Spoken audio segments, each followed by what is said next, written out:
اعوذ باللہ من الشیطان الرجیم بسم اللہ الرحمن الرحیم الحمد للہ وصلی علی محمد وآلہ الطاہرین لا سیما بقیت اللہ فی العالمین روحی لتراب مقدمہ الفدا یا صاحب الزمان ادرکنا۔ ایک سوال سنتے ہیں پھر اس کا جواب۔ السلام علیکم۔ صحیح بخاری کے والیوم 7 میں حدیث نمبر 5686 میں اساس رضی اللہ عنہ کہتا ہے کہ دی کلائمیٹ آف مدینہ کا جو مدینہ کا جو کلائمیٹ تھا وہ کچھ لوگوں کو سوٹ نہیں کرتا تھا، اس لیے رسول خدا صلی اللہ علیہ وسلم نے حکم دیا تھا کہ تو جتنے گڈیڑیا جو چرواہا تھے ان کو یہ حکم دیا تھا کہ اگر تم اپنے اونٹ کے ساتھ جا رہے ہو تو ان کا دودھ بھی پیو اور یورین بھی پیو، ان کا دودھ بھی پیو، ڈرنک دیئر ملک مینس ان کا دودھ اور پیشاب دونوں پیو، جو ایز اے دوا کی حیثیت سے تم ان کا دونوں پیو۔ یہی ہے اس کے بارے میں۔ تو کیا آپ نے ہمارے یہاں ائمہ علیہ السلام سے اس کی کوئی روایت ہے کہ انہوں نے ایسا کہا ہے، یا رسول خدا کا یہ ریفرنس دے رہا ہے اس پہ ہمارے ائمہ علیہ السلام نے ڈاٹ کیا کہ ہاں بالکل صحیح ہے یہ؟ علیکم السلام ورحمۃ اللہ وبرکاتہ۔ یہ آواز دہلی سے محترم جناب تنویر علی صاحب کی ہے۔ جی، برادران سنی کی مستند کتابوں میں یہ حدیث ہے۔ آپ نے صحیح بخاری کا حوالہ دیا ہے، لہٰذا اسی کتاب کے مطابق بتا دوں۔ صحیح بخاری جلد 4 صفحہ 230 اور 231 کتاب الطب میں 2 باب ہے۔ ایک ہے الدوا بالبان الابل، اونٹوں کے دودھ سے علاج، اور دوسرا ہے الدوا بابوال الابل، اونٹوں کے پیشاب سے علاج۔ دوسرے باب یعنی اونٹوں کے پیشاب سے علاج میں جو حدیث ہے اس کا ترجمہ و مفہوم یہ ہے۔ انس سے روایت ہے کہ مدینے میں چند لوگوں نے مدینہ منورہ کی آب و ہوا کو اپنے لیے موافق نہیں پایا، انہیں راس نہیں آئی، تو نبی صلی اللہ علیہ وآلہ نے ان سے فرمایا وہ آپ کے چرواہے کے پاس چلے جائیں، یعنی اونٹوں کے باڑے میں قیام رکھیں، وہاں ان کا دودھ نوش کریں اور ان کا پیشاب بھی پئیں۔ وہ لوگ آپ کے چرواہے کے پاس چلے گئے اور انہوں نے وہاں اونٹوں کا دودھ اور پیشاب پیا۔ جب ان کے جسم صحت مند ہو گئے تو انہوں نے چرواہے کو قتل کر دیا اور اونٹ ہانک کر لے گئے۔ نبی صلی اللہ علیہ وآلہ کو اس کی اطلاع ہوئی تو آپ نے ان کے تعاقب میں یعنی پکڑنے کے لیے آدمی بھیجے۔ جب انہیں پکڑ لائے تو آپ کے حکم سے ان کے ہاتھ اور پاؤں کاٹ دیے گئے اور ان کی آنکھوں میں گرم سلاخیں و سلائیاں پھریں۔ بخاری نے اس حدیث سے ثابت کیا ہے کہ اونٹوں کا دودھ اور پیشاب بطور دوا استعمال کیا جا سکتا ہے۔ فقہ اور حدیث کی شیعہ کتابوں میں بھی ہے کہ اونٹنیوں کا دودھ اور پیشاب بطور دوا استعمال کیا جا سکتا ہے۔ مثال کے طور پر ایک روایت ملاحظہ فرمائیں۔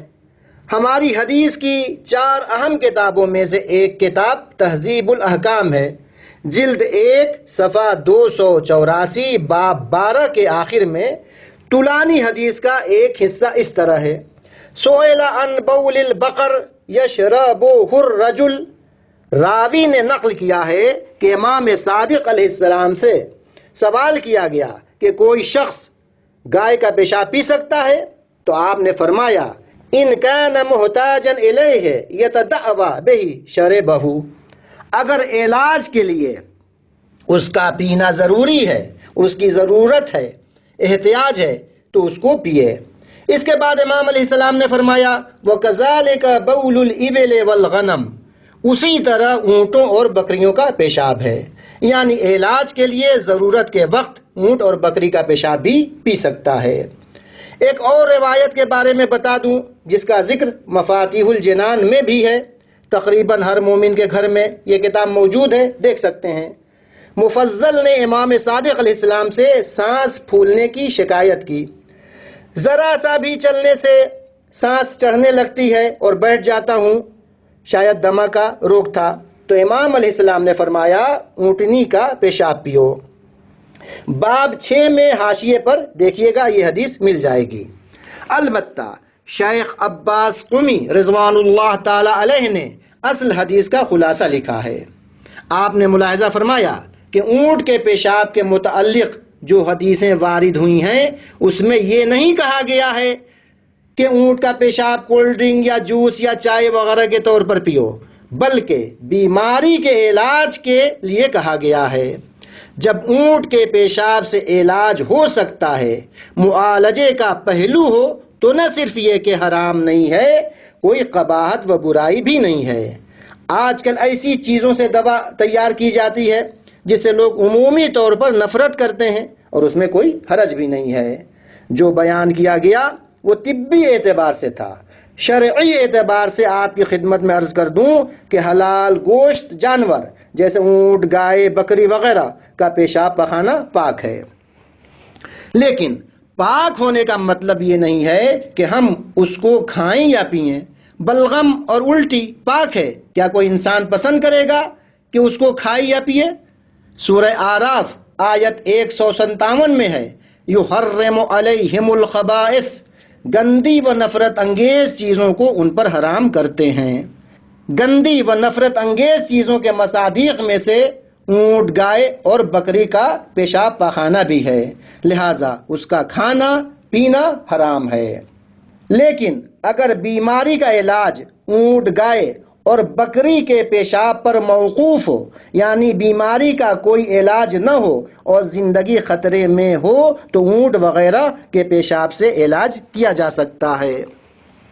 حتیٰ اگر بیماری کا علاج انسان کے پیشاب پر موقوف ہو، یعنی بیماری کا کوئی علاج موجود نہ ہو، تو جان بچانے کے لیے انسان کا پیشاب بھی پی کر علاج کرنا جائز ہے، بلکہ بسا اوقات واجب ہے۔ آخر میں یہ بتانا ضروری ہے کہ اس پر مذہبی اور سیاسی رنگ نہ دیا جائے، کیونکہ اس طرح کی بات سماج کے لیے افسوسناک ہے۔ یہ صرف انسانی بنیاد پر ہے۔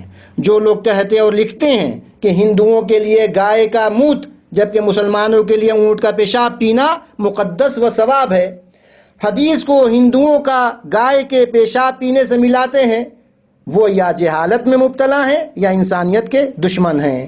گائے کا پیشاب پینے کے ساتھ مماثلت و مشابہت نہیں ہے۔